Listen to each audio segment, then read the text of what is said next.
live in Zermatt, Switzerland, so thanks for joining me.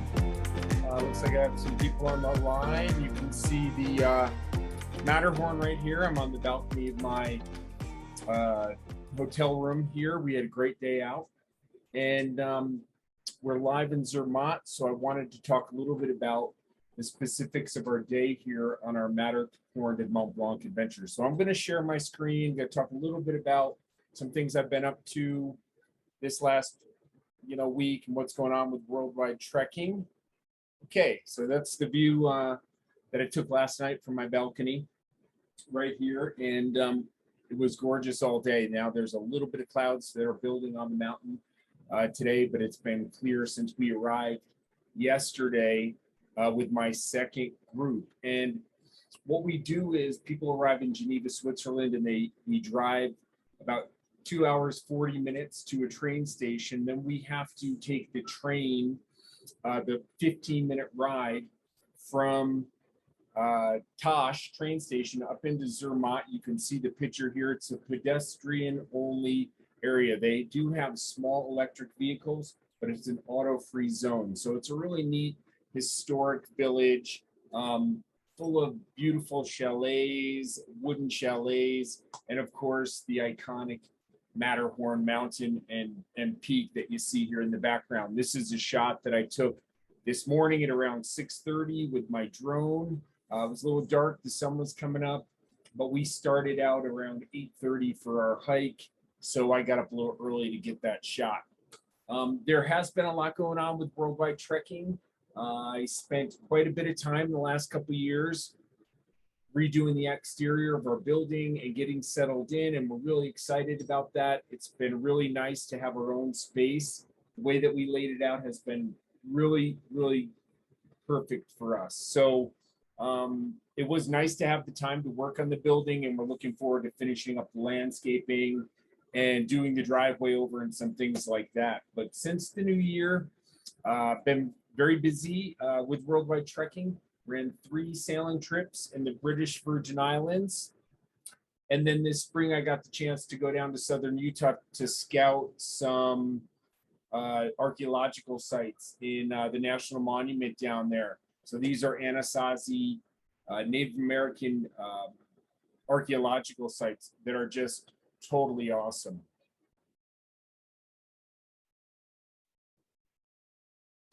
You can see them here. They're just really good spots. Very remote. I had to hike into some of these for 5 or 6 miles, and they're not very well marked, so they're very special when you do find them. Currently, right now, another exciting thing with worldwide trekking is we currently have a group that's in Iceland right now. It's our second group of the summer in Iceland, and we have 4 groups going to Iceland this summer. So that's really exciting. I know that they're having a great time. Iceland is just amazing. We built that trip a few years ago, and then I ran a group of 14 people there last summer, and it's just been great. And 4 groups are going this summer. I know they're having a really fun time, and I'm thinking about them always. And it's really fun for me to know that I have group. I'm in Switzerland right now. There's a group in Iceland. We also have been running our Hop Outdoors through our Human Outreach Project, nonprofit, where we're taking kids from at-risk communities of Salt Lake City up to the mountains at Snowbird for a day of hiking, an aerial tram ride, a chairlift ride, and a picnic lunch. And there's no better way to show kids from the Salt Lake Valley how awesome the mountains are, and especially Snowbird, Utah. And many of you know Snowbird has a very close place in my heart. So I know that they're having a great time. And again, it's really fun for me to be away guiding trips and know that these programs are operating and running through our nonprofit. I did just finish a trip on Kilimanjaro a few weeks ago now. And another thing that's really fun is that we currently have a group on Kilimanjaro right now as we speak. And they're doing well, and that's going really good. So we are busy all around the world, which is always fun. And the last couple weeks, I ran a group from the University of Pennsylvania, and they did this Matterhorn to the Mont Blanc adventure, and that went really well. And we have perfect weather, and we did the whole trip here. And then in between trips, I was able to join one of my friends and go over to Switzerland and do this climb there for about 3 days on the mountain. We hiked up, spent 2 different nights at huts, and then we made our way up to the top of a mountain there in the range that you see in the background. We crossed this big glacier and made our way all the way up to the top of that mountain. So this was the mountain hut that we stayed at, Treant Hut here, us at the top of the climb, and the fun climb to the top of that mountain. So it was a really good time. As you can imagine, the views from up there, Switzerland, from these mountain huts on the high mountains, super fun and really worthwhile. So I did that for a few days, and I had a little break between trips, about 5 days. I came back to Chamonix, France, and spent a couple days there getting ready for the trip that I'm currently on. And then last night, I had picked up the group at the airport, and we went to Tosh, took the train into Zermatt, and then this was the view from the hotel room last night as we went to dinner of the Matterhorn, which is right behind me now. Here's our hotel in the lower part of the screen there, down in here, and Matterhorn right behind us up in here. So Matterhorn has a really long history of climbing on it. I was able to climb the mountain in 2009. And this is the route that you do climb. It's the ridge line that we're facing from where I am now. And it's a technical rock climb right up the front here. And it's got a long history. Edward Whymper, along with a group of 6 other guys, first summited the Matterhorn in 1865, July 1865.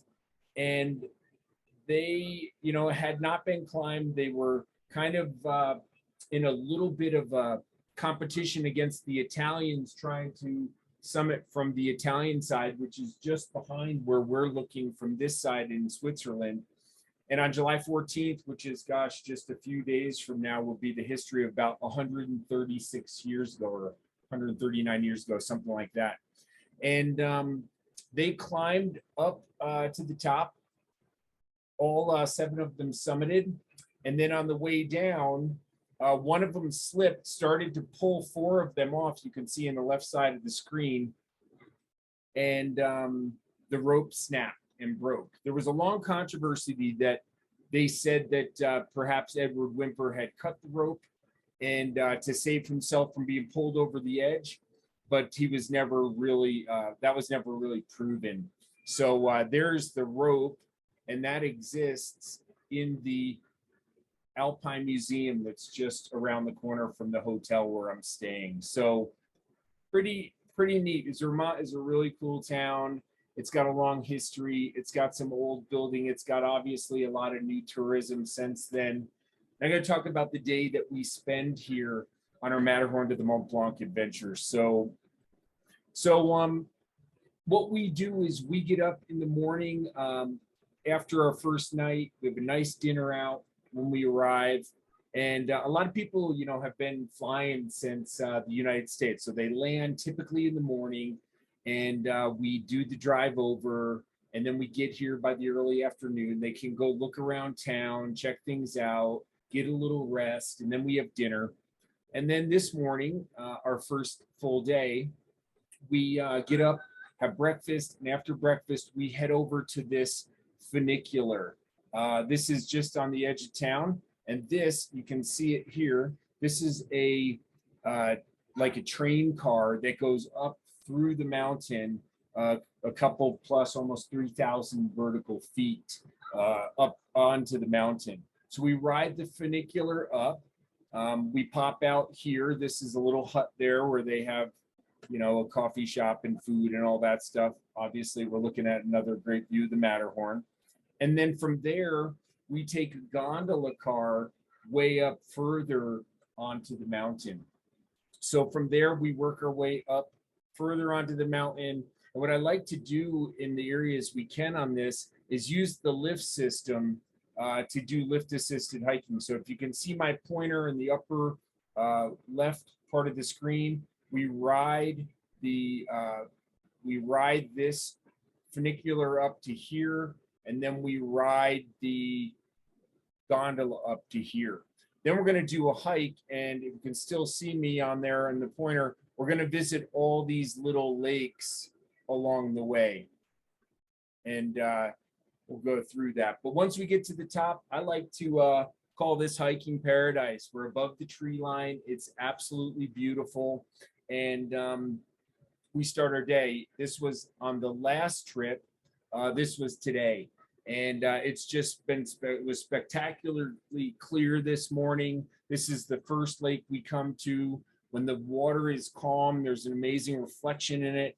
And we'll, work our way from that lake across the front side. Of course, the Matterhorn is looming above us the entire day out there.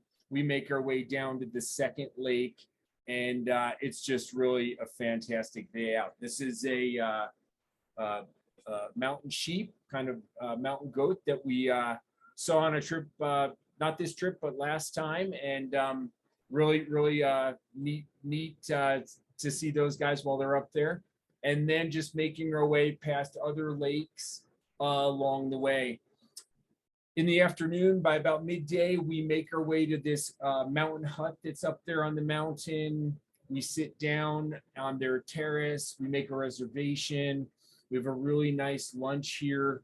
It's a beautiful way to enjoy the hut system here in the Alps and in Switzerland. Very nice dining experience up there midway through our hike, which is really pretty awesome. So this is another view, and obviously from the terrace there, we're looking at stunning views of the Matterhorn as well. So after that, we'll continue on from the hut. We'll hike through some small villages that have old chalets in them, probably family owned chalets here. You can see this is actually today hiking through, and these chalets are areas that people probably visit sometimes in the summer, and definitely as well in the winter time. They will be ski in and ski out. And you can see that today we had just a stunningly beautiful day once again here in the Alps. And July and August into the beginning of September is when we run our trips over here. I guess starting in late June, July, August, and through about mid-September or so before the weather starts to change. So we can count on these good days, and really neat hike today past some of these old chalets, and then 5 different alpine lakes along the way. So some more shots of the Matterhorn and the valley below. You can see the big glacier carved valleys down here, the glaciers up in here, the receded glacier in here, and then the tree line. And the lift system helped get us above the tree line. It would take us hours to hike from Zermatt village up to above the tree line, and we can do that in just a few fun rides on the funicular and the gondola. And then we work our way back around after lunch to the top of the funicular, and we ride the funicular back down into Zermatt village. So few hours ago we finished up here, and when we did, we people, they can relax, they can go look around town. I usually encourage people to go to the Alpine Museum because it's one of the better ones that we see in the villages along the way here in Zermatt. We do walk through the oldest area in Zermatt, and here's a statue of a guy that had climbed the Matterhorn 370 times. He was a Matterhorn guide for a very long time, and they say that he climbed it his last time when he was 89 or 90 years old. So pretty impressive there to be doing that, because I have climbed the Matterhorn, and it is a serious endeavor for sure. Here's some of the old street in Zermatt, and they're really neat structures. These chalets are made out of larch wood, and it's a heavy resonated wood, and they would use these areas to store their cheese and dried meats and things in their food provisions when this was just a farming village. And the slate roofs that you see are very heavy, so they help press down the wood and they help keep that really solid and tight. And then you see these pieces of slate on top of the stilts here that they're built upon, and that's to keep the rodents from getting into their structure. So pretty neat history there. You can see those big pieces of slate that they're built upon to keep them all their food provisions and stuff without other animals getting into them. So here's where I am right now. I'm actually right in the back of this building here on the back deck shooting, and that's why you can see the Matterhorn here behind me, church steeple here, and then the main street just around the corner there. So it's been a great day here in Zermatt. Tomorrow our plan is to head down on the train 15 minutes to Tosh, and then we'll get in our vehicle and we will be driving over to Verbier, Switzerland, where we'll take a series of gondolas, chairlifts, aerial tramways, and do a lot of hiking in between, see all of Verbier in the day, all the way to the top of the Mount Fort with a huge view from the top of the Mount Fort. We can see all the way to the Matterhorn and all the way to the Mont Blanc and all of the Alps in between. So it's going to be a great day. We're looking forward to that. And we will be heading there tomorrow. Let's see here. So from there, I'm going to stop sharing my screen and I can take any questions. Got any here? It says, Dean, the water levels look low in the lakes. Did they have a low snowpack this year? Yes, they did. They had a lower than average snowpack here in the Alps this last year.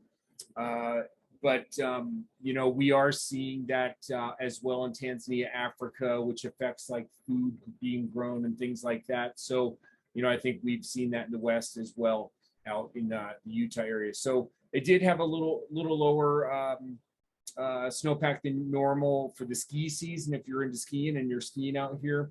But other than that, it doesn't affect our hikes so much.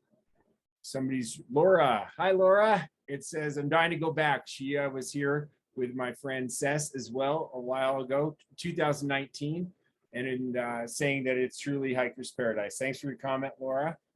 And let's see. Hello, Dean. I'll see you in September. Okay, we'll look forward to seeing everybody then on my trips. And yeah, I just want to thank you guys for tuning in. I'm trying to do these Zoom lives just to kind of keep people in the loop of what we're doing at Worldwide Trekking as we get back into it. And also, with the human outreach projects and what we have going from our trips in Utah this year, in Iceland, as well here through the Alps. I'll be going to the Dolomites after that. I know that that was on our schedule today. I didn't have time to put that all together, but I will be going to the Dolomites towards the end of my time here in August. After I finish my last trip, I'll be spending a week in the Dolomites. And then after that, I'll go home for a couple weeks, and then I'll come back again and be 11 days in the Dolomites, finalizing our trip schedule. We're going to add that for 2023. And then I have another trip here in the Alps in September. From there, I'll be going over towards the Himalayas to do Mount Everest Base Camp 2 times. And it's nice to not only be busy and guiding myself, but have all our guides out there in the field guiding and staying busy all around the world. And we're really super happy for that. And I want to thank all you guys for joining me today. I think that's all the questions that I have. Hey, Richard, nice to see you. Thanks. Checking in from Vegas. Richard was with me in Nepal this spring. So great to see you guys, although I can't see you. Thanks for the comments. I truly do appreciate you checking in. and I'll look forward to going live again. We'll send out a post and let you guys know when we're going to go live again next time from Courmayeur, Italy, and then we'll be over into the Dolomites. So thanks again. Have a great day from Zermatt, Switzerland. We're checking out.